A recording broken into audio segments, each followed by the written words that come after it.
Hello, is this thing on? Hi, I'm Charity, Book to Fruit Reader, and I'm back. Yes, I am. I took a creative break. Let's just say April. Probably I just left the internet a little bit, but I'm back now. I'm gonna try to consistently post, but we'll see. We'll see. I'm a very creative person and mood reader, blah blah blah, all that stuff. So that creative process is hard. I'm not gonna lie, but here I am with my big books in May. Now, I did post this on my Instagram recently, and a friend of mine on Bookstagram was kind of commenting about how if she read all of these big books at the same time, she'll just get in a book slump. And I'm like, I do too. But I am ambitious. I have some big goals. A lot of these books I'm either starting or I'm trying to finish the series, and I'm really riding that wave right now. Let's get into that. If you're new to my channel, welcome.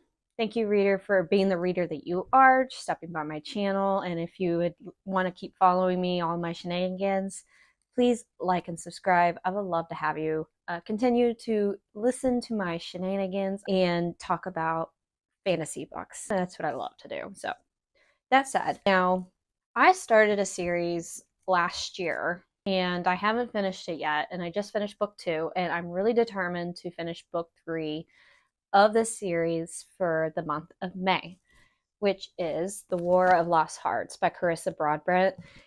I like this one just a lot because the main character, her culture is very suppressed just because of her being Valtane, and she actually rises above of being a slave, uses her powers, and meets Max Antarius. That's his name, but he goes by Max, and she meets him, falls in love.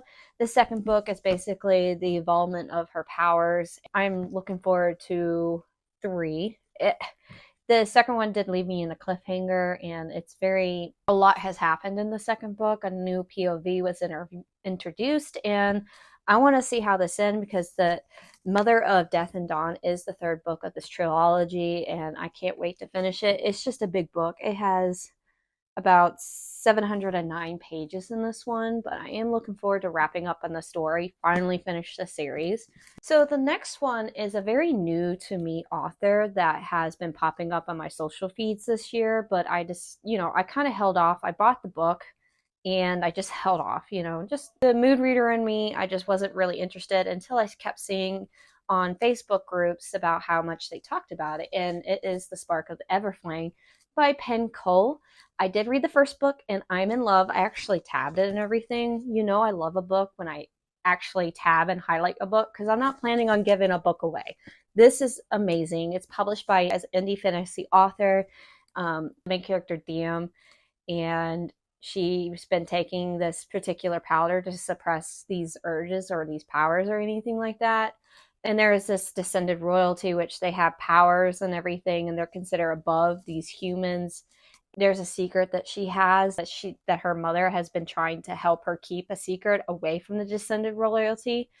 Diem's mother just suddenly disappears, and now that she's trying to figure things out as to why she was hiding these things and figure out who she is, where does she come from, and all that stuff. So the first book left me in such a holy crap, what has just happened?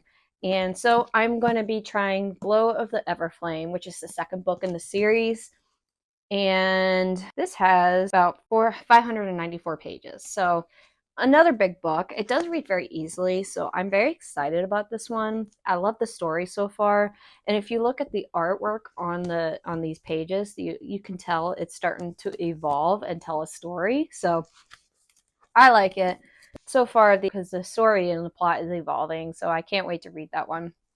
So a new one that I have picked up that I've seen on Bookstagram, I'm starting to notice a pattern that I'll see these books that I see consistently a lot of people are always recommending, and they're like, read this, it's so good. And I'm like, I hold off because if it's a popular book, a hyped book, I'm just not jumping on that hype train pretty quickly. But then eventually I do give in by, peer pressure, FOMO, whatever you want to call it these days. And I'll eventually pick it up. So the one I'm currently reading that's going to be going into May is When the Moon Hatched by Sarah A. Parker. Now, I, in jumping into this, I have obviously I am still into this, and it's done so far. This the way I can describe it, that this book is really geared towards a fantasy reader. I am amazed that there's an index in here, there's pictures, there's a map. And one thing that a lot of people are very, get really intimidated by is the index, the glossary, the pronunciations in the very beginning. And I love that. And I would just recommend, if that intimidates you, just skip it. I would recommend just skip it, because it's overwhelming information. And since you have no context as to what is happening in the story, just skip that part. And then as you read, if you come across something that you just don't understand, or there's no pronunciations for it, or no description as to why this certain thing is being introduced, then check the index. That's how I've been handling this book, and I'm enjoying the story so much, because I'll honestly tell you that when I first saw the index, I almost walked away. I was like, no, I'm not dealing with that. That's just so overwhelming. But I'm glad I skipped that part. The main character that's being introduced is Ravi, and she is a pretty snarky, really gruesome female assassin that's being introduced. And she has a soft side that you do get to see throughout the story. And she is fighting for justice in her world, which is, basically the people that don't have elemental magic, and they're poor, they're hungry, they're basically treated as nothing, and she's fighting for them. But she's also kind of being like the Batman of the story, which is, during her times of assassination, she is going out and taking out the people that are harming the innocent. And I really like that, because it just reminds me of Batman so much, and Batman's like my DC character. So I just got introduced to another POV character, and there's not a lot of context of who this guy is. But if you actually look at the index, you kind of know who he is when you get. So there's like some ways and some forms there are spoilers within itself. And I was told, do not look at the family tree in the back. Apparently there's a family tree in the back, and that will give you a spoiler. And I'm like itching to look, but I don't want the story ruined for me, because I'm really liking this. She has a really bad mouth, and it's always fun to see that snarky humor in the face of like her being persecuted or whatever the case may be. So I'm liking this so far. The book is pretty darn amazing. Next one, it's a urban fantasy that I've seen a few times and a lot of people recommend. And I know these are short books, technically, like 300, 400 page books, but I'm going to tackle this book series as a tandem read. From what I understand, this is a Hades and oh wow, Persephone. Let me see. Persephone. Oh gosh, please don't hurt me. Uh, Sometimes my tongue gets really twisted, but yeah, this is a retelling of the Greek gods and goddesses, and this one, The Touch of Darkness by Scarlett Sinclair, POV of Persephone.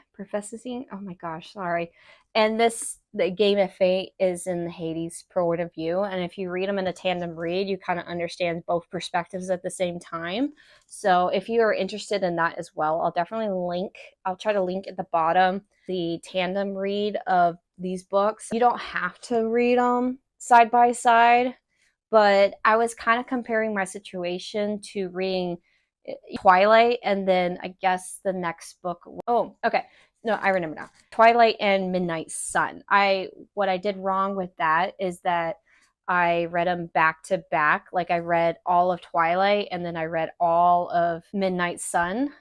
And I was burned out on that perspective, because it felt like I was reading verbatim of that book.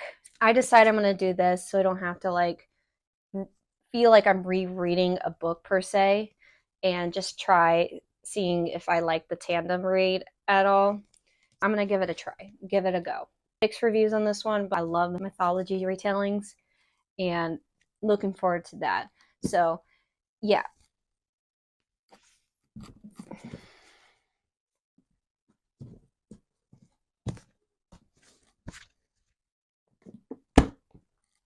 So, yeah.